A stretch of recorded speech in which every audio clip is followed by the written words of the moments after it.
On global television news, federal government begins 70,000 minimum wage payment. Salaries rise to 4 trillion naira.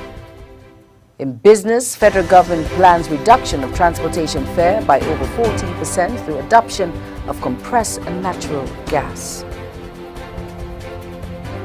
On the foreign scene, Israel defiles ceasefire calls ahead of Netanyahu's United Nations address. And in sports, Boniface rules out Chelsea move. Hello and welcome to all our viewers in Nigeria and around the world to News Prime on Global Television. Coming to you live from the nation's capital, Abuja, I am Jumai Manson. A quick reminder, that Global Television is on DSTV channel 365 and free to air on Nicomsat. Now the news in full. President Bola Tinubu has joined other Muslim faithful for a special Jumat prayer at the National Mosque, Abuja. The special Jumat prayer is part of activities to mark Nigeria's 64th independence anniversary. Tinubu's arrival at the National Mosque was made known via a video shared by his special assistant on social media, Dada Olusegun, on Friday, September 27th. Nigeria will be marking her 64th independence anniversary on Tuesday, October 1st. Still on, President Bola Ahmed Tinubu has hosted Edo State Governor-elect Senator Monday Okpebholo at the presidential villa, Abuja.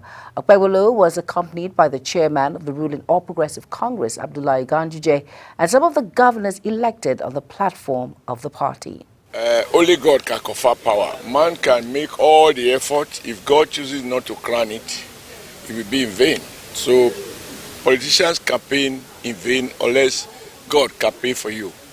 And I think that is our case, and I am excited not to live for the fact that we have reclaimed Edo State, almost in the same manner that we reclaimed it for PDP in 2007, before Obaseki took it away back from us.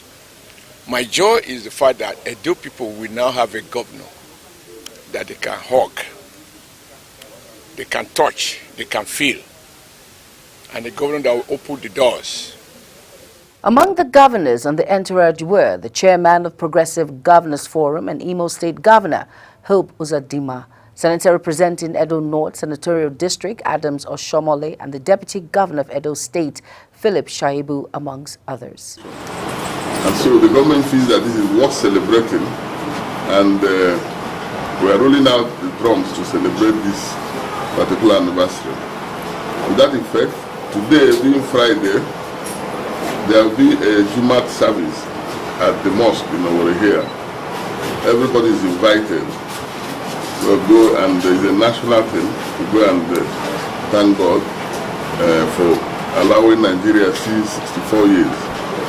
Then on Sunday, there will be a mass service at Assumpta Maria Cathedral. Imo State government has rolled out activities to mark this year's Nigerian independence anniversary slated for Tuesday, October 1st, 2024. Commissioner for Information and Strategy, Decline Emuleba, while addressing newsmen in Owerri, Imo State capital, says this year's celebration promises to be exciting and memorable. Global Television will follow Imo State's commemoration of Nigeria's 64th independence anniversary for you. 7 months after it began negotiations that ended with 70,000 naira as the new minimum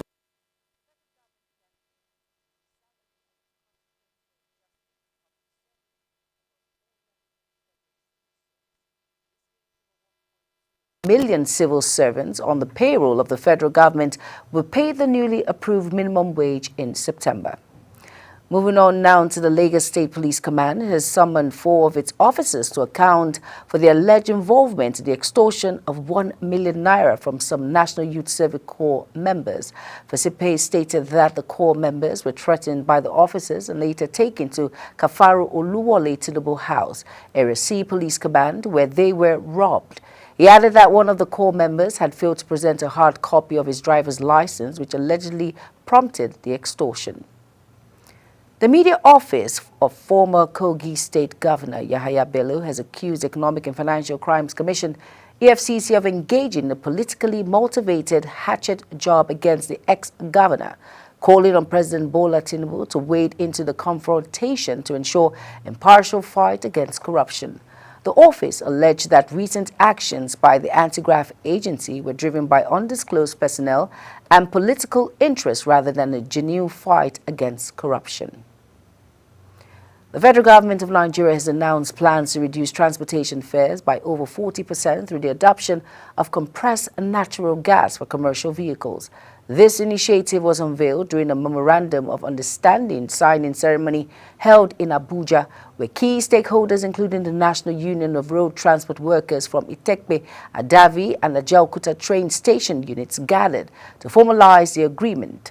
The program director of the Presidential Compressed Natural Gas Initiative, Michael Uluwagbami, expressed the governor's commitment to affordable transportation amongst rising fuel costs. The Nigerian Hydrological Service Agency has warned Nigerians about the risk of flash floods and river overflows due to ongoing heavy rains.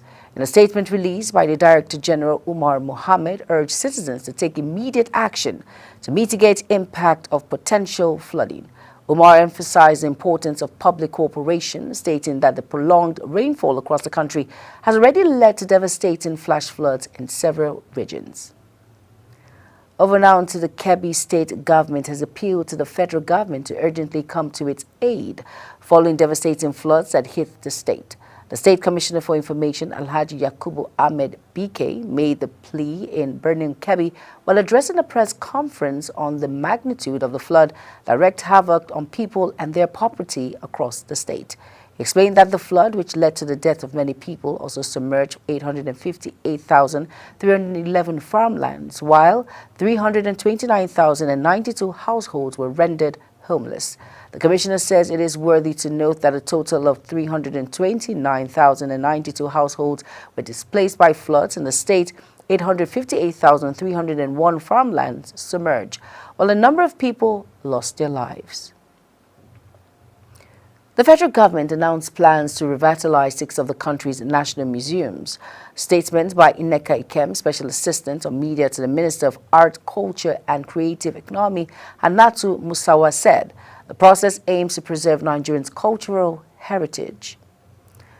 Edo State Civil Society Organizations has urged the Inspector General of Police, Kayode Egbetokun, to consider lifting the ban on Edo State Security Network following conclusion of the state governorship election that held last Saturday. The group made the call in Benin City, the state capital, at its post-Edo 2024 governorship election press conference prior to September 21st governorship election.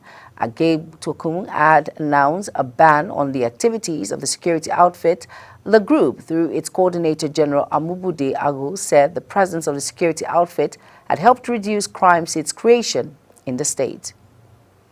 A cattle ranch owned by a former Ogun State House of Representative member Adeshegun Adekoya, located in Ako village, Agoiwoye, was reportedly attacked by unidentified individuals suspected to be armed robbers.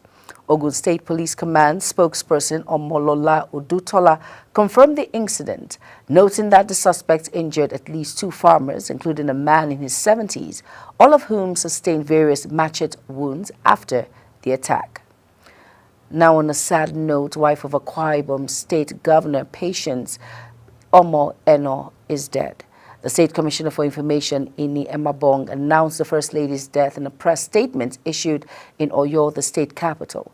He noted that the First Lady died at a hospital surrounded by family members. President Bola Tinubu has sent condolences to Governor Omo Eno of Akwa Ibom State on the passing of his dear wife, Patience, in a statement from his media aide, Bayo Ononuga. President Tinubu described the death of Akwa Ibom First Lady as shocking. Mrs. Eno, a pastor, died on Thursday in a hospital following an undisclosed illness. According to a statement issued on Friday morning by the Commissioner for Information and Strategy in Akwa Ibom, Ini Emabong. The United Nations Children's Fund, UNICEF, is targeting no fewer than 1,136,952 children for vaccination against measles during the forthcoming human papillomavirus and non-polio supplemental immunization held in Ogun State in October 2024. The exercise is scheduled to personally capture children between 9 and 59 months as part of fund's commitment to protecting children from life-threatening diseases. The African Centers for Disease Control and Prevention has stated that government and donors have committed around $1 billion to tackle Africa's ongoing Mpox outbreak. The United States pledging $5 million. The Director General of Africa, CDC, Dr. Jean Kaseye, who said this during a media briefing, highlighted the critical need for improved monitoring and knowledge about the virus transmission. Kaseye said that the continent's response faces significant hurdles due to poor surveillances, insufficient testing, and limited contact tracing. Not less than 30 members of the Academic Staff Union of University ASU have resigned from Saadat Zangar University in Bauchi State. The zonal coordinator of the union in Bauchi Zone, Namo Timothy, disclosed this at a press conference in Yalu campus of the university. Timothy noted that the Saadat Zangar University, SAZU, is state government-owned university, is in the shadow of death due to poor handling of affairs of the university and well-being of its members. Kwara State Governor Abdulrahman Abdulrazak has reiterated his administration's commitment in investing in virtual infrastructure and equipment in the livestock sector of the betterment of the citizenry. Abdulrazak disclosed this at the opening of the third batch training workshop for additional 100 extension agents and farmers on small ruminant production and crop residue processing for improved utilization for ruminants and the official flag-off of the distribution of crop residue cashiers and implementing machines to livestock farmers. You are watching News Prime on Global Television, coming to you live from Nigeria's capital, Abuja, where News Prime returns Nigeria to slash food imports, boost agriculture self-sufficiency. Details of these and more after this break. Please stay with us.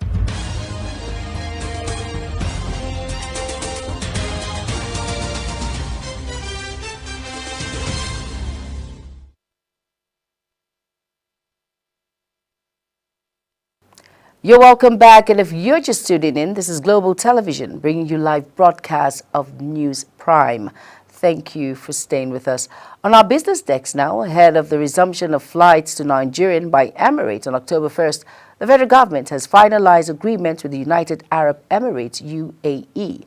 Authorities to guarantee reciprocal rights for Nigerian airlines willing to start flying to any of the UAE cities, especially Dubai, through Nigeria, has an existing bilateral air service agreement with United Arab Emirates. The agreement on reciprocal rights would enable Nigerian carriers to reciprocate flights to the Middle East country without much hassle. The decision was in response to the refusal of the Emirates aviation authorities to grant Air Peace the right to fly to Dubai International Airport, the UAE's Tier 1 airport. Data released by the Major Energies Marketers Association of Nigeria shows that the landing cost of premium motor spirit, popularly called petrol, has dropped to 981 naira per litre. The petrol landing costs, which have been around 1,130 in previous weeks, came down by over 140 naira as of September 25th, 2024, occasioning the recent drop in global crude oil prices. Meanwhile, the House of Representatives has urged the federal government to direct the Nigerian National Petroleum Company Limited and the Dangote Petroleum Refinery to allow independent marketers to commence the lifting of fuel from the newly established refinery. The resolution was reached following the adoption of a motion of urgent public importance sponsored by the member representing Yanangwa Opokuma Federal Constituency, Bayelsa State, Obako Ofoji. The value of the naira weakened further at the parallel market despite the supply of dollars by the Central Bank of Nigeria to Bureau de Change operators, selling at 1,685 naira to a dollar on the streets, compared to 1,653 naira, which it sold at the parallel market on Wednesday. The value of the naira declined at the parallel market in Lagos and weakened even further in Abuja to 1,705 naira to a dollar. Nigeria is set to reduce its dependence on food imports, according to the Minister of Finance and Coordinating Minister of the Economy, Wale Edun. who outlined a bold strategy to boost domestic agricultural production and increase food security. Adu, who spoke at a press conference in Abuja to mark the country's 64th Independence Day, declared that the era of heavy food importation must end, positioning his shift as a cornerstone of the government's economic recovery plan. The Economic Community of West African State Commission has announced plans to invest $380 million in electrifying public schools and health centers across 18 countries, including Nigeria, Benin, Chad, and other nations in West Africa and the Sahel region. The project aims to address the chronic lack of electricity access, which affects over 208 million people in the region, particularly in rural communities. Moving on the news now, the National Extractive Industry Transparency Initiative, NEITI, has delivered a public presentation of its 2022 and 2023 oil and gas industry reports. The Executive Secretary of the agency, Orji Ogbonnaya Orji, says the report provides a comprehensive data and information on revenue governance structures, operating and compliance within the oil-gas sector of 2022 and 2023 periods. Sharon Ajay tells us more. The NEITI report is a significant milestone that would help foster transparency, accountability, and good governance in Nigeria's extractive sector. The Secretary to the Government of the Federation, Senator George Akume, stated that the report will contribute to strengthen public trust and boost economic growth, as well as enhance critical government reforms. We consider the NEITI not only as a global standard promoting transparency in the management of revenues from natural resources, but also as a tool strengthen public trust, accountability, and economic growth. While speaking on the key content of the report, the Executive Secretary, NEITI, Orji Ogbonnaya Orji, says the report contains the identification of revenue leakage, the need to improve compliance with regulatory frameworks, and various key findings and recommendations. The report contains several key findings and recommendations. Many of them lie on recommendations on revenue leakages and what needs to be done, the need for improved compliance with regulatory frameworks and suggestions for increasing transparency in the operations. The Chairman House Committee of Petroleum Downstream, Ikenga Ugo Chinyere, applauds this year's attendance of key stakeholders and the increased determination in ensuring the NEITI report is implemented. This year presentation is interesting to me because key stakeholders who are relevant in the implementation were here today, especially the EFCC, which is helping NEITI in recovery, which I'm fully aware.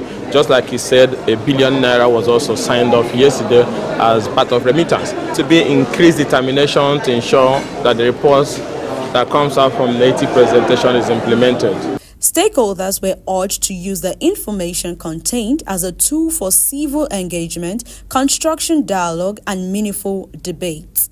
Sharon Ajay reporting for Global TV News. Thank you, Sharon, for that report. Vice President Kashim Shettima has welcomed ExxonMobil's proposed $10 billion investment in Nigeria's deep water oil operations.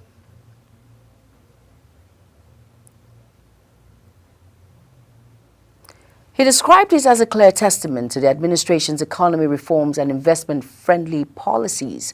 The Vice President stated this during a high-level meeting with ExxonMobil executives on the sidelines of the ongoing 79th season of the United Nations General Assembly in New York, United States. On our foreign news now, Israel rejected a push by allies for a 21-day ceasefire in Lebanon and vowed to keep fighting Hezbollah militants until victory ahead of Prime Minister Benjamin Netanyahu's address to the UN General Assembly. Israeli bombing of Iran-backed Hezbollah strongholds around Lebanon has killed hundreds of people this week, while the militant group has retaliated with rocket parades. Japan government is urging its citizens to leave Lebanon and has decided to prepare military flights for their possible evacuation. Israeli bombing has killed hundreds of people this week in Lebanon, particularly in Hezbollah strongholds, while the militant group has retaliated with rocket parades. Donald Trump has agreed to a last-minute meeting with President Vladimir Zelensky despite repeatedly criticizing him on the U.S. campaign trail. The Republican presidential nominee told a news conference that the Ukrainian president will visit Trump Tower just days after Trump criticized him for refusing to make a deal with Moscow.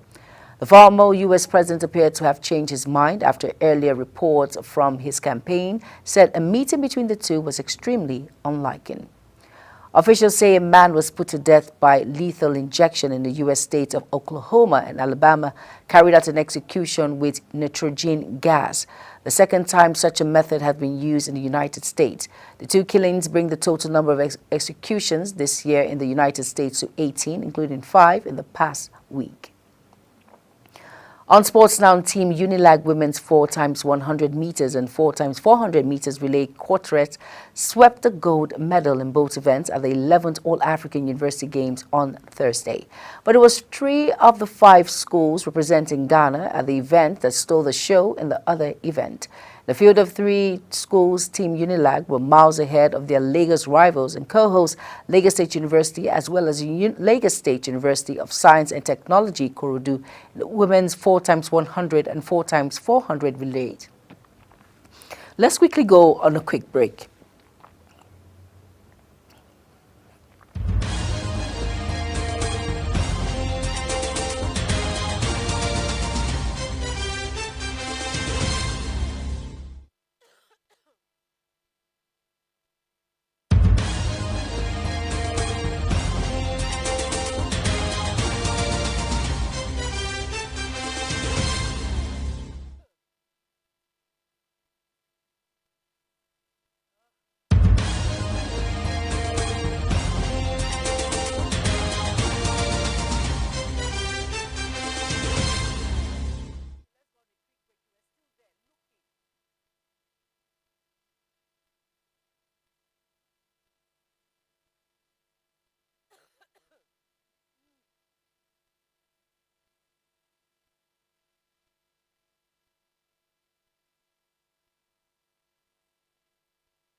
You're welcome back from that very quick break. Still on sports, Chelsea pursuit of Super Eagles striker Victor Boniface has hit a snag at the players express a preference for German and Spanish football.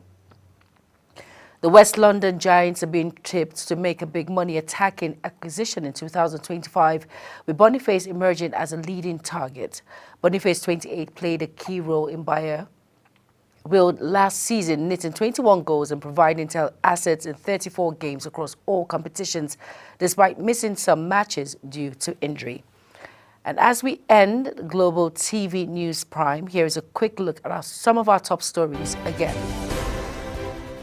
Federal government has begun 70,000 minimum wage payment as salaries rise to 4 trillion naira. In business, the federal government has announced plans to reduce transportation fares by over 40% through adoption of compressed natural gas. In sports, Boniface has ruled out Chelsea move. And that's it on News Prime, and it came to you live from Nigeria's capital, Abuja. Remember, we're on DSTV channel 365, Star Times channel 276, and free to air on Nicomsat. Kindly follow us across all social media platforms by using Global TV NG under the handles now showing on your screen. I am Jumai Manson. Thank you for watching. Good evening.